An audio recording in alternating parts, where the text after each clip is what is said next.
विवाह के विरोध में आपका फिर से स्वागत है। आज हम चर्चा करेंगे पश्चिम बंगाल के बीरभूम की घटना की, जहां 8 लोगों को जिंदा जला गया। आरोप तो यह भी है, हालांकि सीबीआई जांच कर रही है, सच्चाई बाद में सामने आएगी, लेकिन अभी जो आरोप सामने आ रहे हैं कि उन लोगों की पहले हत्या कर उन्हें जला दिया गया। इस घटना को वहां की एक अदालत ने भयावह, भयानक, बर्बर निरूपित किया है। सचमुच ऐसी घटना समाज के नाम पर कलंक है। सभ्यता के तो कोई नामो निशान नहीं, ये सब समाज हम कह ही नहीं सकते हैं। ऐसा क्यों होता है? अब चूंकि हम एक लोकतांत्रिक व्यवस्था के अंतर्गत हैं, निर्वाचित सरकारें सत्ता में रहती हैं, विपक्ष में अन्य दल रहते हैं, आरोप प्रत्यारोप चलते रहते हैं, वैसे में बीरभूम के रामपुर हाट की घटना भी राजनीति तेज हो गई है। कहा यह जा रहा है कि पश्चिम बंगाल की निर्वाचित ममता बनर्जी की सरकार, तृणमूल कांग्रेस की सरकार विधि व्यवस्था की मोर्चे पर पूर्णतः विफल है।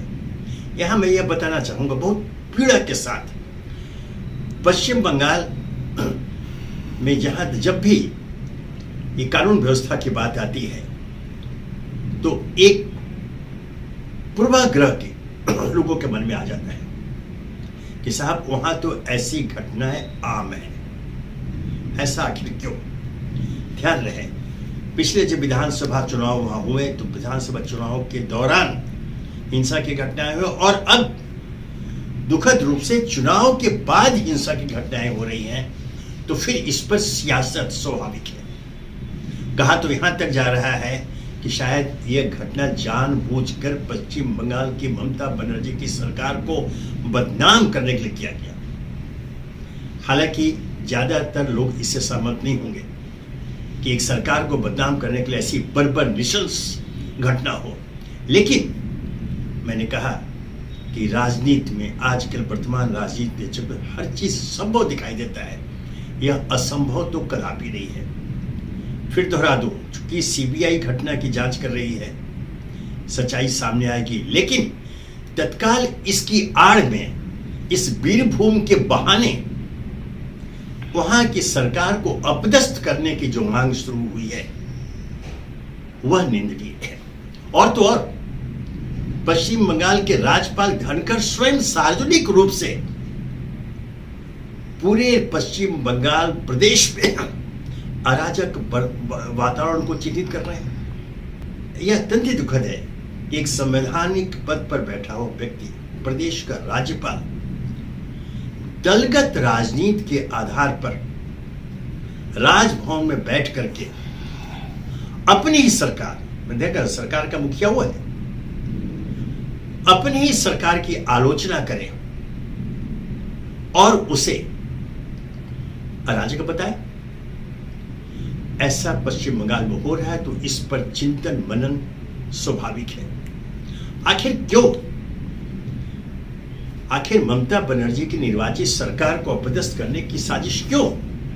क्या सिर्फ इसलिए कि सारे हथकंडों के बावजूद जो उस समय चुनाव प्रचार के दौरान हुआ था कि साम दाम दंड भेद की सारी नीति अपनाने के बाद भी जब केंद्र में सत्तारूढ़ भारतीय जनता पार्टी ममता बनर्जी, तो उसकी जो पीड़ा है, वो जो अपमान बल्कि कहेंगे, उसे बर्दाश्त नहीं कर पा रही है। ध्यान रहे, स्वयं प्रधानमंत्री नरेंद्र मोदी ने चुनाव प्रचार के दौरान क्या कहा था?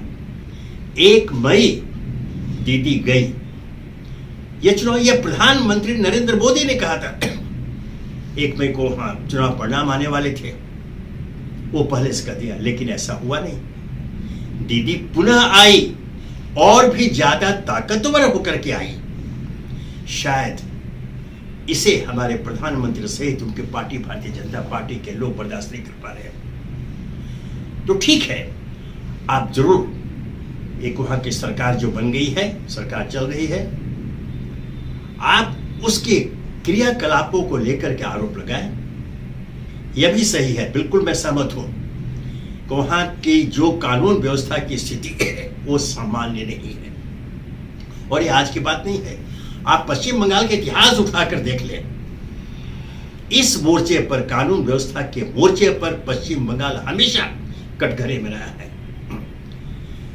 ऐसे में मैं समझता हूं कि केंद्रीय नेतृत्व को, चूंकि ये देश एक है, भारत देश एक है, वहां की राज्य सरकार, ममता बनर्जी की सरकार के साथ बैठ करके इस मुद्दे पर चर्चा करके कोई सकारात्मक समाधान निकाले, ताकि बंगाल के माथे पर जो ये कलंक का टीका लगा हुआ है उसे साफ किया सके, न कि जनादेश का अनादर करते हुए सरकार को अपदस्थ करने की साजिश रची जाए।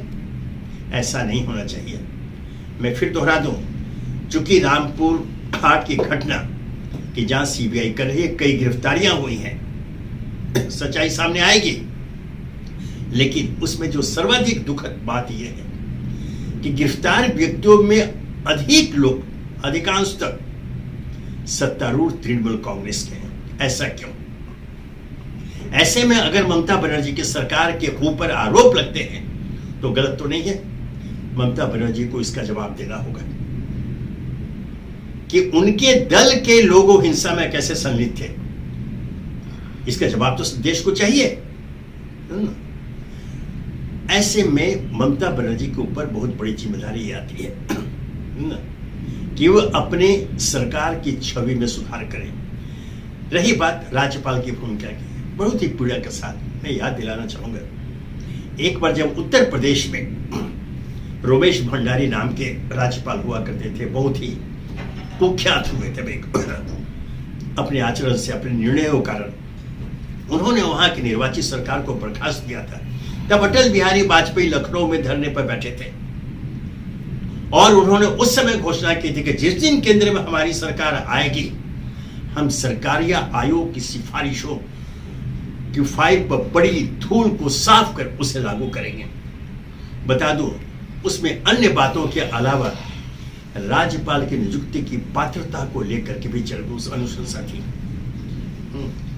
अटल जी ने तब कहा था, उसमें मुख्यतः यह था कि राजनीतिक पार्श्व के व्यक्ति को राज्यपाल न बनाया जाए। अटल जी उसके समर्थक थे, बल्कि ऐसा। लेकिन विडम्बना, जब अटल जी स्वयं प्रधानमंत्री बने तो उन्होंने भी उसी कांग्रेस के पथ को अपनाया जिसकी आलोचना करते हुए, जिसका विरोध करते हुए वे धरने पर बैठे थे। ये एक विडम्बना है हमारे लोकतंत्र की, हमारे देश की। यही बात जब यहाँ पश्चिम बंगाल में आती है तो वहां के राज्यपाल धनखड़, जिन्होंने राजभवन को, मैंने कहा कि राजनीति का एक अड्डा बना दिया है, वहां से वो सार्वजनिक बयान देते हैं। बाहर जब निकलते हैं तो मीडिया के सामने खड़े होकर स्वयं अपनी सरकार, चूंकि वो राज्य के राज्यपाल है, वो मुखिया वहां के हैं, अब वो राज्य सरकार की आलोचना करते हैं तो अपनी सरकार की आलोचना करते हैं। ऐसा नहीं होना चाहिए। राज्यपाल एक महत्वपूर्ण संवैधानिक पद पर है, वो अपने दायित्व का निर्वाह निष्पक्षता पूर्वक, ईमानदारी पूर्वक करें तो शायद यह टकराव की स्थिति कभी नहीं आएगी, क्योंकि यह सच्चाई वहां सामने पश्चिम बंगाल में कि ममता बनर्जी की पार्टी को जनादेश प्राप्त है, विशाल बहुमत के साथ वो सत्ता में आई है। उन्हें मौका दें, उन्हें मौका दिया जाना चाहिए। केंद्र सरकार, चूंकि केंद्र में बैठे एक अभिभावक की भूमिका में रहती है पूरे देश के लिए, यह उसका दायित्व होता है, उसका कर्तव्य होता है कि अगर कोई राज्य सरकार गलत रास्ते पर है या आपत्तिजनक आचरण की दोषी है तो संविधान में पहले से वर्णित अधिकारों के तहत उन पर कार्रवाई करें, लेकिन कोई ऐसी कार्रवाई नहीं जहां जनादेश का अनादर होता हुआ दिखे। अगर जैसे मैंने कहा कि एक साजिश रची गई है कि येन केन प्रकारेण ममता बनर्जी की सरकार को अपदस्थ किया जाए, अगर ऐसा होता है तो संदेश यही जाएगा कि जनादेश का अपमान करते हुए एक निर्वाचित सरकार को अपदस्थ किया गया। ऐसा नहीं होना चाहिए। यह लोकतंत्र की अवमानना होगी, उस भारतीय लोकतंत्र की अवमानना होगी जो पूरे विश्व में एक मिसाल के तौर पर पेश किया जाता है। मित्रों, ममता बनर्जी में बहुत सारी वैसी खामियां हो सकती हैं जो आम आदमी में होती हैं, लेकिन यह नहीं भूला जाना चाहिए कि पूरे पश्चिम बंगाल में वो दीदी के नाम से सुख्यात है। हर कोई उनमें बहन देखता है, और शायद यही कारण था कि भारतीय जनता पार्टी और केंद्र सरकार की सारी ताकतों को एक किनारे कर वहां के लोगों ने ममता बनर्जी के पक्ष में वोट दिए और उन्हें निर्वाचित किया। तो इसका आदर होना चाहिए, न कि साजिश रच करके उन्हें अपदस्थ किया जाए। राज्यपाल धनखड़ इस मोर्चे पर सजग रहे, क्योंकि यह जो संदेश जा रहा है कि गैर भाजपा शासित राज्यों में जो राज्यपाल है वो वहां की निर्वाचित सरकारों के खिलाफ काम कर रहे हैं। महाराष्ट्र में भी ऐसे कई उदाहरण देखने को मिले हैं। मैं उसकी चर्चा अभी नहीं करूं, किसी अन्य अवसर पर। अभी मैं केंद्रित कर रहा हूं उत्तर प्रदेश पर। राज्यपाल धनखड़ वो जो है उन्हें सावधान रहना चाहिए, क्योंकि उनका आचरण एक व्यक्ति का आचरण नहीं है। उनका सारा का सारा ये चलाता है, वो जो कुछ करते हैं है ना, वो चलाता है केंद्र सरकार के माथे पर। वो लोग केंद्र चाहते हैं कि केंद्र सरकार के कहने पर कर रहे हैं, मतलब राज्यपाल न होकर ऐसा लगता है जैसे एक आदेशपाल की भूमिका में है। धनखड़ साहब, ऐसा मत कीजिए। आप राज्यपाल बने रहिए, आदेशपाल बनने की आवश्यकता आपको नहीं है। यह देश है, बहुत विशाल देश है, और यहां का लोकतंत्र जो है अपने नेतृत्व का सम्मान करता है, उन्हें अवसर प्रदान करता है। तो आपको एक अवसर मिला है, आप संविधान प्रदत्त अधिकारों के तहत राज्यपाल की भूमिका में रहिए, आदेशपाल की भूमिका में तक आइए। इस कटु सत्य को, आपके लिए कटु सत्य है लेकिन आपके लिए कटु सत्य हो सकता है, आप स्वीकार करें कि ममता बनर्जी की तृणमूल कांग्रेस को पश्चिम बंगाल का जनादेश प्राप्त है। तो उस जनादेश का आप आदर करेंगे, अनादर नहीं। अनादर कैसे कर सकते हैं? इसलिए आप जहां कहीं मतभेद होते हैं, आप टेबल बैठिए, बुलाइए, आपको अधिकार है। आप मुख्यमंत्री को बुलाइए, उनसे चर्चा कीजिए, आप सकारात्मक सुझाव दीजिए, उन पर अमल करने के लिए आप उनसे कर सकते हैं। और मुझे विश्वास है कि कोई भी निर्वाचित जनप्रतिनिधि जन भावना के पक्ष में अगर वो देखता है कि राज्यपाल उन्हें सही दिशा निर्देश कर रहे हैं तो उसे स्वीकार अवश्य करेगा, लेकिन इसके लिए उचित वातावरण का निर्माण होना चाहिए जहां शक शुबा की गुंजाइश नहीं हो। चूंकि पश्चिम बंगाल में ऐसा देखा जा रहा है कि राज्यपाल के माध्यम से एक निर्वाचित सरकार को अपदस्थ करने का षड्यंत्र रचा गया, तो इस पर केंद्र को भी जवाब देना होगा। और जिस प्रकार की घटना बीरभूम के रामपुर हाट में हुई है उसके लिए ममता बनर्जी को भी जवाब देना होगा। अनेक सवाल खड़े हुए, जैसे मैंने कहा कि गिरफ्तार व्यक्तियों में अधिकांश व्यक्ति तृणमूल कांग्रेस के हैं, उससे जुड़े हुए लोग हैं। ऐसा क्यों हुआ है? क्या चुनाव पश्चात ऐसे हिंसा की आवश्यकता क्यों पड़ी, क्यों हुई? क्या यह घटना अनायास थी? 8 लोगों को मार करके जिंदा जला दिया जाए? यह सचमुच, जैसे अदालत ने टिप्पणी की है, कि भयानक और बर्बर घटना है, इससे सभी लोग सहमत हैं। न केवल राज्यपाल धनखड़, पश्चिम बंगाल के मुख्यमंत्री ममता बनर्जी भी आत्मचिंतन करें और पश्चिम बंगाल के माथे पर जो कलंक या टीका लगा है कानून व्यवस्था को लेकर के, उसे दूर करें। बहुत पवित्र भूमि पश्चिम बंगाल। पश्चिम बंगाल का नाम बहुत आदर से पूरे विश्व में लिया जाता है। हाल के दिनों में राजनीतिक कारणों से जो वहां ऐसी घटनाएं हो रही जिससे कि पश्चिम बंगाल की बदनामी हो रही, ऐसा नहीं होना चाहिए। ममता बनर्जी से आग्रह है कि वो गंभीरता पूर्वक जो दायित्व उन्हें मिला है शासन का, उसका निर्वहन करें और संदेश यह जाए वो ईमानदारी के साथ शासन चला रही हैं, जहां पक्षपात की कोई भूमिका नहीं होगी, जनहित में सारे निर्णय लिए जाएंगे और विधि व्यवस्था के मोर्चे पर वैसी सारी कड़ाइयां की जाएगी ताकि भविष्य में ऐसी वीरभूमि की घटना की पुनरावृत्ति न हो।